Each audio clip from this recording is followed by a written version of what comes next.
Hi guys, ഇന്നിവിടെ ഒരു നൂലപ്പവും അതുപോലെ തന്നെ എഗ് റോളും പിന്നെ ഒരു ജ്യൂസും ആണ് കേട്ടോ കാണിക്കാൻ പോണേ. അപ്പോൾ അതിനായിട്ട് ആദ്യം തന്നെ നമുക്ക് നൂലപ്പം എങ്ങനെ ഉണ്ടാക്കാം. അതിനായിട്ട് അരിപ്പൊടി എടുത്തിട്ടുണ്ട് കേട്ടോ. അരിപ്പൊടിക്ക് നമുക്ക് കുറച്ച് ചുടുവെള്ളം ഒഴിച്ചു കൊടുക്കാം. എന്നിട്ട് നല്ലപോലെ ഒന്ന് മിക്സ് ചെയ്തെടുക്കാം. കുറച്ച് ഉപ്പും കൂടിയും ചേർത്ത് കൊടുത്തിട്ട് നല്ലപോലെ മിക്സ് ആക്കി. അപ്പോൾ നല്ലപോലെ മിക്സ് ചെയ്തെടുത്തതിന് ശേഷം നമുക്ക് മാവ് നല്ലപോലെ ഒന്ന് കൈ കൊണ്ട് നല്ലപോലെ കുഴച്ചെടുത്തതിന് ശേഷം നൂലപ്പത്തിന്റെ അച്ചിൽ കുറച്ച് കുറച്ച് വെച്ചതിന് ശേഷം നല്ലപോലെ ഒന്ന് ഇഡലി തട്ടുകളിൽ ചുറ്റിയെടുക്കാം കേട്ടോ. അങ്ങനെ ചുറ്റിയെടുത്തതിന് ശേഷം നമുക്ക് ആവിയിൽ ഒന്ന് വേവിച്ചെടുക്കാം. 10 മിനിറ്റ് ഒക്കെ ആയപ്പോഴത്തേനും നമുക്ക് നൂലപ്പം നല്ലപോലെ വെന്ത് കിട്ടിയിട്ടുണ്ട് കേട്ടോ.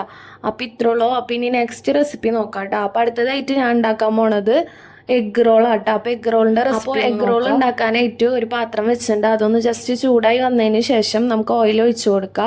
ഓയിലൊന്ന് ചൂടായി വന്നതിന് ശേഷം സവാള ചേർത്ത് കൊടുക്കുക. എന്നിട്ട് അതിൽ കുറച്ച് ഉപ്പും കൂടിയും ചേർത്ത് കൊടുത്തിട്ട് നല്ല പോലെ ഒന്ന് വഴറ്റി. പിന്നെ ഞാനിവിടെ എഗ് റോളിന് ഉണ്ടാക്കുന്നത് ഞാൻ ജസ്റ്റ് റോളിന്റെ ഷീറ്റ് പുറത്തുനിന്ന് വാങ്ങിയിരുന്നു. അത് വെച്ചിട്ടാണ് ഉണ്ടാക്കുന്നത്. ഇപ്പം നിങ്ങളുടെ കയ്യിൽ എഗ് റോളിന്റെ ഷീറ്റ് ഇല്ലെങ്കിൽ നിങ്ങൾക്ക് വീട്ടിൽ തന്നെ മൈദമാവ് ഉപയോഗിച്ചിട്ട് അപ്പോൾ സവാള ഒന്ന് വഴണ്ടി വന്നതിന് ശേഷം ഇഞ്ചി, വെളുത്തുള്ളി, പച്ചമുളക് എന്നിവ ചതച്ചത് ചേർത്ത് കൊടുക്കുക. എന്നിട്ട് നല്ല പോലെ ഒന്ന് ഇളക്കി യോജിപ്പിക്കുക. അപ്പോൾ സവാളൊക്കെ നല്ല പോലെ വാട്ടിയെടുത്തതിന് ശേഷം നമുക്ക് അതിലേക്ക് പൊടികൾ ആഡ് ചെയ്ത് കൊടുക്കാം കേട്ടോ. അപ്പം അതിനായിട്ട് മഞ്ഞൾപ്പൊടി, അതുപോലെ തന്നെ മുളക് പൊടി, പിന്നെ ചിക്കൻ മസാല, പിന്നെ ഗരം മസാല, പിന്നെ കുറച്ച് കുരുമുളക് പൊടി എന്നിവ ചേർത്ത് നല്ല പോലെ ഒന്ന് മിക്സ്. പിന്നെ മുളക് പൊടി ചേർക്കുമ്പോൾ ശ്രദ്ധിക്കണം കേട്ടോ. കാരണം നമ്മളെ പച്ചമുളകിന് എരിവുണ്ടെങ്കിൽ മുളക് പൊടി വളരെ കുറച്ച് ചേർത്താൽ മതിട്ടാ. ഞാൻ ഇവിടെ പച്ചമുളക് ഒരെണ്ണം എടുത്തിട്ടുണ്ടായിരുന്നുള്ളൂ, അതുകൊണ്ടാണ് ഞാൻ മുളക്. പിന്നെ ഞാൻ എഗ് ഒരു 3 എടുത്തിട്ട് വേവിച്ചെടുത്തിട്ടുണ്ട് കേട്ടോ. അപ്പോൾ എഗ് വേവിച്ചെടുത്ത് തൊണ്ടൊക്കെ പൊളിച്ചതിന് ശേഷം അതൊന്ന് ജസ്റ്റ് കട്ട് ചെയ്തെടുക്കാം കേട്ടോ, ചെറിയ ചെറിയ പീസുകളാക്കിയിട്ട്. എന്നിട്ട് ഈ മസാലകളൊക്കെ സെറ്റായി വന്നതിന് ശേഷം നമ്മൾ കട്ടാക്കി വെച്ചിരിക്കുന്ന എഗ് ഈ മസാലയ്ക്ക് ചേർത്ത് കൊടുത്തിട്ട് നല്ലപോലെ ഒന്ന് മിക്സ് ചെയ്തെടുക്കാം കേട്ടോ.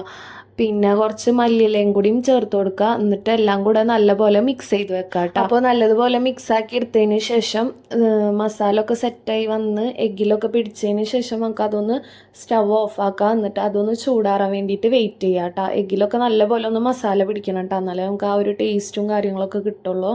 പിന്നെ അതുപോലെ ഇതേ സെയിം മസാലയിൽ നമുക്ക് ബ്രെഡിൻ്റെ ഒരു സ്നാക്ക് റെസിപ്പി ചെയ്യുക.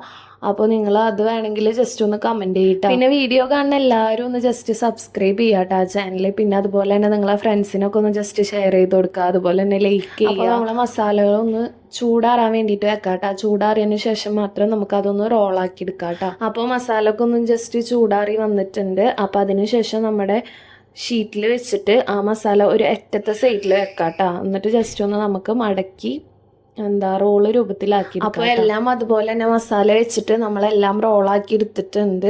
അപ്പോൾ അതിനുശേഷം നമുക്കൊന്ന് ഫ്രൈ ആക്കി എടുക്കാം കേട്ടോ. അപ്പോൾ അതിനായിട്ട് ചീനിച്ചട്ടി വെച്ചിട്ടുണ്ട്. അതിലേക്ക് കുറച്ച് ഓയിൽ ഒഴിച്ചു കൊടുക്കുക. ഓയിലൊന്ന് ചൂടായി വന്നതിന് ശേഷം ഓരോന്ന് ഇട്ടിട്ട് ഫ്രൈ ആക്കി എടുക്കാം കേട്ടോ. അപ്പോൾ എല്ലാം അതുപോലെ തന്നെ ഫ്രൈ ആക്കി എടുക്കുക. അപ്പോൾ നമ്മുടെ എഗ് റോളും ഇവിടെ സെറ്റായി വന്നിട്ടുണ്ട്. അപ്പോൾ എല്ലാവരും ഒന്ന് ട്രൈ ചെയ്ത് നോക്കുക. എന്നിട്ട് ഫീഡ്ബാക്കൊക്കെ ഒന്ന് കമൻറ്റ് ചെയ്യാം കേട്ടോ.